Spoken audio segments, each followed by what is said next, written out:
सुरक्षाकर्मी लगेर वर्दीधारीलाई लगेर पनि घरमा भान्से बनाउनु भएको थियो, त्योभन्दा पनि अरू काममा पनि लगाउनु भएको थियो।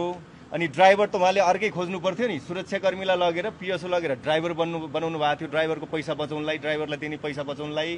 त्यो भएपछि चाहिँ अहिले धेरैलाई अर्को खास शान्ति सुरक्षा भएन भनेको त्यो मानेमा भन्नुभएको रहेछ। यदि शान्ति सुरक्षा छैन, व्यक्तिगत रूपमा कसैलाई थ्रेट छ भनेदेखि निवेदन हाल्नुहोस्, थ्रेट एनालिसिस हुन्छ, मन्त्रालयले चाँडोभन्दा चाँडो निकासा दिन्छ। र आम रूपमा सुरक्षा अहिले हामीले गरिरहेछौँ।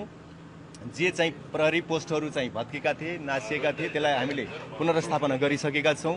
जो चाहिँ कैदीबन्दीहरू बाहिर भागेका छ उहाँहरूलाई हामीले नियन्त्रणमा लिन्छौँ, होइन, आउनुहोस् भनेको अब नियन्त्रणमा लिन्छौँ। हतियारहरू पनि फिर्ता गर्नुहोस् भनेको फिर्ता भएनन् भनेदेखि हामीले अपरेसन नै चलाउँछौँ। अब यो सुरक्षा दिने कुरामा हामी हजुर त्यो सबै गर्छौँ। सुरक्षा हामीले दिइराखेका छौँ। बरु चाहिँ सुरक्षा समस्या, नेशनल सेक्युरिटी क्राइसिस चाहिँ थप्ने खालका गतिविधिहरू कहीँ कतैबाट भएको छन्, जो चाहिँ अपदस्थ भएको थिए त्यहाँबाट भएको छन्। त्यसलाई चाहिँ हामी निगरानी गरेर सुरक्षा दिन्छौँ। निगरानी गर्नुपर्ने तत्त्वहरू को हुन् भन्ने थाहा पाएका छौँ हामीले।